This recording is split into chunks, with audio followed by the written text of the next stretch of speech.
Hello everyone, it's your turn पर आप सभी का स्वागत है हमारे चैनल की तरफ से। आप सभी के लिए जो सुपर टेट 2022 की जो परीक्षा का आयोजन किया जाना है उससे संबंधित जो भी उसमें पाठ्यक्रम जो जो विषय आ रहे हैं, प्रत्येक विषय के लिए क्लासेस लगाई जा रही हैं निरंतर रूप से और आप सभी लोग उनका भरपूर लाभ ले रहे हैं। तो उसी क्रम में आज बारी आती है इंग्लिश की, और इंग्लिश में हम लोगों ने अभी तक जो आपके पार्ट्स ऑफ स्पीच हैं उसमें नाउन, प्रोनाउन और आपका एडजेक्टिव, एडवर्ब, वर्ब, प्रेपोजिशन ये सभी पढ़ लिए हैं। उसमें आज बारी है कंजंक्शन की। तो आज हम कंजंक्शन के बारे में पूरे डिटेल से समझेंगे और साथ ही इससे रिलेटेड जिस तरह के क्वेश्चंस बन सकते हैं परीक्षा में उनके बारे में भी चर्चा करेंगे। तो शुरू करते हैं। तो सबसे पहली बात आती है कंजंक्शन। तो कंजंक्शन होता क्या है इस बारे में बात करते हैं। तो a conjunction is a word that join two words और सेंटेंस टुगेदर। यानी कि कंजंक्शन वह शब्द होता है या शब्दों का समूह होता है जो दो शब्द या फिर सेंटेंसेस को जोड़ता है। ठीक है, कंजंक्शन यानी कि एक कनेक्टर होता है एक तरीके से। ठीक है, जोड़ने वाले शब्द कंजंक्शन कहलाते हैं। ठीक, जैसे एग्जांपल देखिए, John and Tom are friends. तो यहाँ देखिए जॉन और टॉम ये क्या है, नाउन है। ठीक है, दो शब्द हैं, नाउन है, इनको एंड के द्वारा जोड़ा जा रहा है। तो एंड यहाँ पर क्या है, कंजंक्शन है आपका।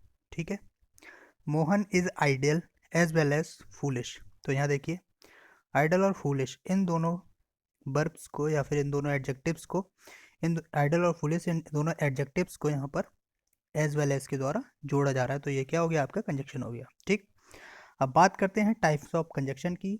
तो मुख्यतः जो कंजक्शन है वो दो प्रकार के होते हैं, एक होते हैं कोऑर्डिनेटिंग, एक होते हैं सबऑर्डिनेटिंग कंजक्शन। ठीक है, तो दोनों के बारे में हम जानेंगे। तो पहला आता है हमारा कोऑर्डिनेटिंग कंजक्शन। तो कोऑर्डिनेटिंग कंजक्शन की डेफिनेशन के बारे में बात करें तो a coordinating conjunction joint equal rank clause. ठीक है, इक्वल रैंक क्लॉज जो होते हैं उनको जोड़ता है। और उसमें कौन कौन से आते हैं, देखिए नाउन, प्रोनाउन और एडजेक्टिव को जोड़ने वाले स्वतंत्र रूप से अपना अर्थ दें ऐसे शब्द जो नाउन, प्रोनाउन, दो या दो से अधिक नाउन या प्रोनाउन या फिर एडजेक्टिव्स को जोड़े। ठीक है, और उनका एक स्वतंत्र अर्थ हो, वो कहलाएंगे आपके कोऑर्डिनेटिंग कंजक्शन। ठीक, ये भी चार प्रकार के होते हैं, उनके बारे में हम अभी अलग से हर एक के बारे में पढ़ेंगे। तो पहला आता है हमारा क्यूमुलेटिव कंजक्शन। तो क्यूमुलेटिव कंजक्शन में आपके कौन कौन से आते हैं, देखिए एंड है, ऑल्सो है, बोथ एंड है, एज वेल एज है, now, too, no less than, ये सभी आपके क्या आते हैं, क्यूमुलेटिव कंजक्शन होते हैं। ठीक, और इन जो आपके क्यूमुलेटिव कंजक्शन होते हैं इनके द्वारा एक सेंटेंस को दूसरे सेंटेंस से या फिर नाउन और प्रोनाउन, दो या दो से अधिक नाउन प्रोनाउन को जोड़ा जाता है। ठीक है, इनके द्वारा एंड, ऑल्सो, बोथ हैंड इनके द्वारा जोड़ा जाता है। देखिए एग्जाम्पल दिया है, he is rich and happy.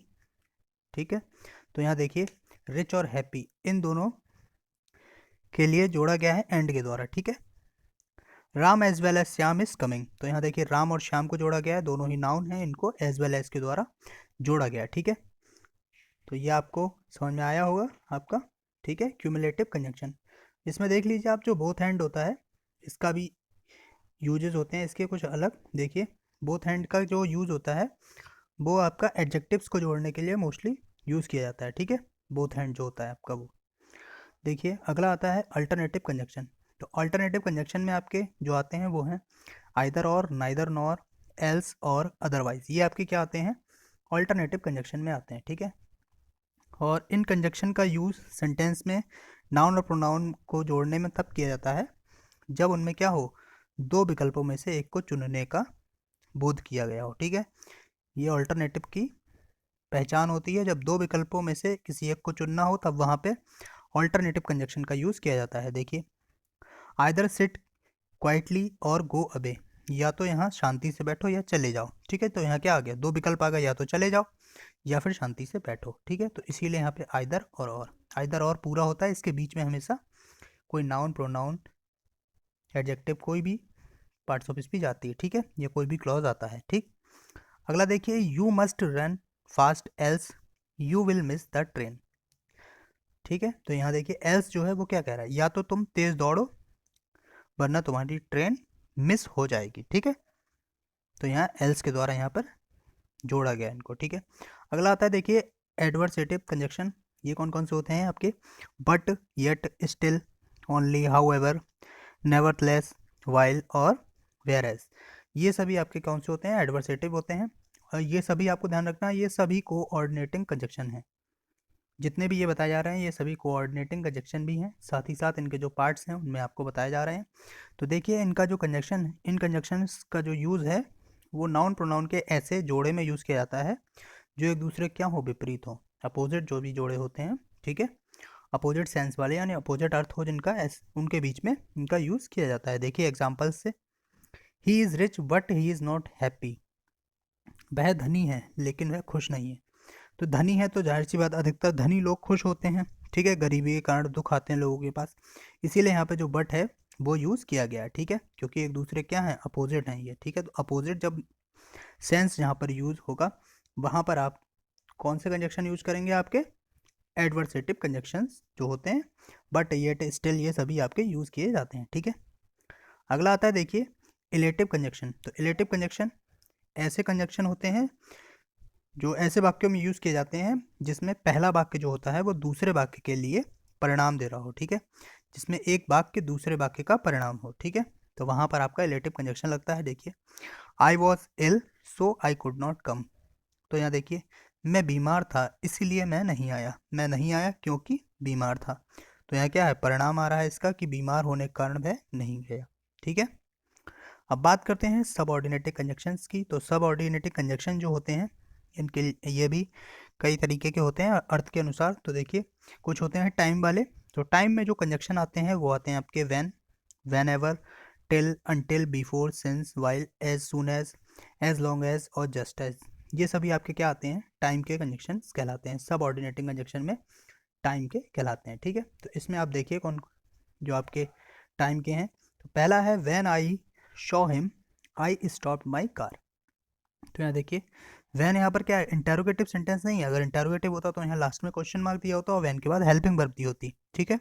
तो इसीलिए यहाँ पर जो वैन है वो आपका कंजक्शन के रूप में यूज़ किया गया है। जब मैंने उसे देखा तब कार रुक गई, ठीक है,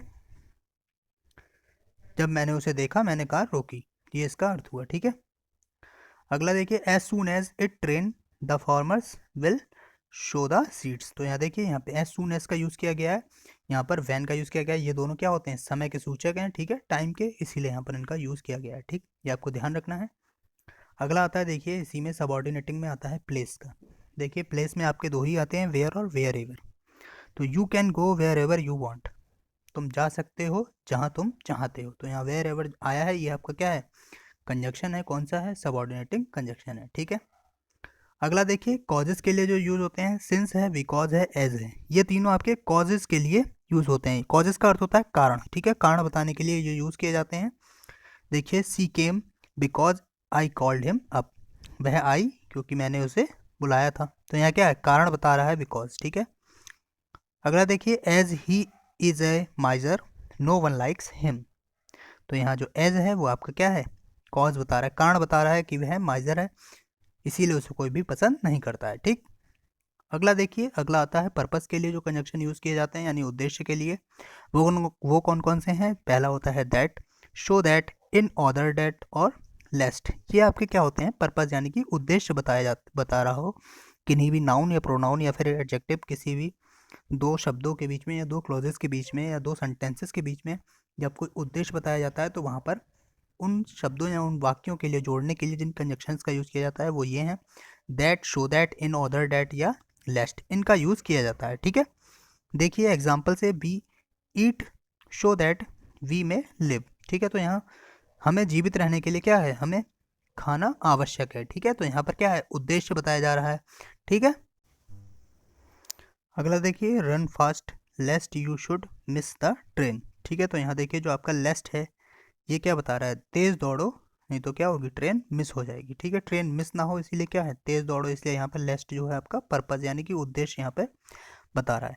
अगला देखिए रिजल्ट यानी कि परिणाम के बारे में जो बताते हैं, ऐसे कंजक्शन जो दो वाक्यों या दो शब्दों के बीच में इस तरह से जोड़े जाते हैं कि वो परिणाम का अर्थ दें, तो वहाँ पर वो आपके सबऑर्डिनेटिंग कंजक्शन में रिजल्ट वाले कहलाते हैं, जिसमें आपके शो, दैट, सच, दैट ये आते हैं, ठीक है। देखिए पहला एग्जाम्पल देखिए he is so weak that he can not even stand, ठीक है। तो यहाँ देखिए ही इज़ सो वीक, वह बहुत कमज़ोर है इसीलिए वह खड़ा नहीं हो सकता। ठीक है, तो यहाँ पे क्या है, शो दैट आपका कंजक्शन यूज़ किया गया है। अगला देखिए, he is such a fool that he doesn't understand anything. तो यहाँ देखिए सच दैट का यूज़ किया गया है, वह क्या है, फूल है इसीलिए वह कुछ भी समझ नहीं पाता है। ठीक है, अगले आते हैं हमारे कंडीशन के। तो कंडीशन में जो आपके कंजक्शन यूज़ किए जाते हैं वो होते हैं इफ़, सपोजिंग, अनलेस और प्रोवाइडेड। ये आपको ध्यान रखना है, ये कंडीशन के लिए यूज़ किए जाते हैं, यानी कि जहाँ पर शर्त की बात की जाए वहाँ पर इनका यूज़ किया जाता है। देखिए, he can not succeed unless he work hard, उसे सफलता नहीं मिल सकती जब तक वह कठिन परिश्रम नहीं करेगा। तो यहाँ क्या है, एक कंडीशन आ गई कि वह क्या करे, कठिन परिश्रम करना। क्या हो गई, कंडीशन यानी कि शर्त हो गई, यानी कंडीशन आ गई। तो यहाँ पे क्या होगा, एक कंडीशन कंजक्शन लगेगा जो क्या होता है आपका अनलेस। ठीक है, तो यहाँ पर अनलेस का यूज़ किया जाएगा। अगला है देखिए, I will help him provided he mends his way. तो यहाँ पे क्या है, प्रोवाइडेड यहाँ पर एक कंडीशन के थ्रू, कंडीशन यहाँ पर है ही मेंट हिज वे, मैं उसकी मदद करूँगा कब, ही मेंट्स हिज वे, जब वो अपने रास्ते खुद बनाएगा तब मैं उसकी मदद करूँगा। तो यहाँ पर क्या कंडीशंस हो गई, इसीलिए यहाँ पर कंडीशन जो आपके सबऑर्डिनेटिंग कंजक्शंस हैं कंडीशंस वाले वो यूज़ किए जाएंगे। ठीक है, अगला देखिए, अगला जो आता है कंडीशन के बाद वह है मैनर। ठीक है, मैनर यानी कि ढंग होता है। तो जो मैनर में यूज़ किए जाते हैं वो होते हैं एज, इफ़ और आपका एज दो, एज फॉर एज, ये आपके क्या होते हैं, मैनर में यूज़ किए जाते हैं, एज और एज इफ़, इसी तरह एज दो और एज फॉर एज। तो एग्जांपल देखिए, he scolded me as if he were my father. तो यहाँ पे जो यूज़ किया गया है मैनर यानी कि ढंग बताने के लिए जो यूज़ किए जाते हैं वो आपके ये कंजक्शंस हैं। ठीक है, अब कुछ यहाँ पर नोट भी है, देखिए, अगर एज द का अर्थ चूंकि हो तो उसके बाद सो का प्रयोग ना करें। अगर जो आपका एज और द होता है इनका अर्थ अगर चूंकि के अर्थ में हो रहा है, ये आपको ध्यान रखना है, अगर इनका अर्थ चूंकि निकल रहा है तो ऐसे सेंटेंसेस में आपको सो अगर दिया है तो उसका यूज़ नहीं करना है। ठीक है, ये आपको ध्यान रखना है। देखिए जैसे एग्जाम्पल देखिए, as I was ill so I could not come, मैं बीमार था चूंकि, चूंकि मैं बीमार था इसीलिए मैं नहीं आया। ठीक है, चूंकि मैं बीमार था इसीलिए मैं नहीं आया, तो यहाँ इसलिए में आपको सो का यूज़ नहीं करना है। तो क्या बनेगा, आई वॉज इल, सो नहीं लगेगा। ठीक है, I was ill comma I could not come. ठीक है, ये आपका हो जाएगा। देखिए, और यदि किसी भी सेंटेंस में यदि सिंस है तो सिंस के साथ कभी भी सो का यूज़ नहीं किया जाता है। ठीक है, सो कंजक्शन का यूज़ नहीं किया जाता है। देखिए, since he is liar so I do not trust him. ठीक है, क्योंकि वह क्या है, झूठा है इसीलिए उस पर मैं ट्रस्ट नहीं करता हूँ। तो यहाँ पर सो का यूज़ नहीं किया जाएगा, सो को हटा दिया जाएगा। ठीक है, ये आपको ध्यान रखना। लास्ट कंजक्शन हमारे बचते हैं वो होते हैं कंपैरिजन वाले। देखिए, कंपैरिजन में जो कंजक्शन आपके यूज़ किए जाते हैं वो होते हैं एज, एज, सो एज और देन। इनका यूज़ कंपैरिजन के लिए यूज़ किया जाता है। देखिए, जब भी दो नाउन या प्रोनाउन इनके बीच में अगर कंपैरिजन किया जाएगा तो वहाँ पर एज या एज, सो एज, देन इनका यूज़ किया जाएगा। ठीक है, ये आपको ध्यान रखना है। देखिए, ए wise enemy is better than a foolish friend. तो यहाँ देखिए देन का यूज़ किया गया है, क्या कंपेयर किया जा रहा है कि एक बुद्धिमान दुश्मन अच्छा होता है एक बेवकूफ़ मित्र के। ठीक है, और यहाँ पर एक नोट देख लीजिए, सो एज और एज एज का प्रयोग दो व्यक्तियों या वस्तुओं की तुलना के लिए किया जाता है। ध्यान रखें, जो आपका सो एज होता है उसका प्रयोग नेगेटिव वाक्य में होता है, जबकि जो एज होता है इसका प्रयोग आपका अफर्मेटिव सेंटेंसेस में होता है। देखिए, he is not good, he is not so good as you. तो यहाँ पर सो अगर नॉट नहीं दिया होता तो यहाँ एज का यूज़ किया जाता है। ठीक है, तो आई होप आपको वीडियो अच्छी लगी होगी। यदि आपको किसी भी टॉपिक में कोई दिक्कत है तो आप कमेंट बॉक्स में कमेंट करें, साथ ही हमारे टेलीग्राम चैनल को ज्वाइन करें, वहाँ पर आपको इसकी PDF दी जाएगी। ठीक है, और यदि आपको कोई किसी भी सब्जेक्ट में दिक्कत है तो आप हमारे टेलीग्राम चैनल पर भी वहाँ पर भी बता सकते हैं, वहाँ पर आपकी दिक्कत जो भी आपकी प्रॉब्लम्स होंगी वो दूर की जाएंगी। यदि आपको वीडियो अच्छी लगी है तो वीडियो को लाइक करें, चैनल को सब्सक्राइब करें। Thank you.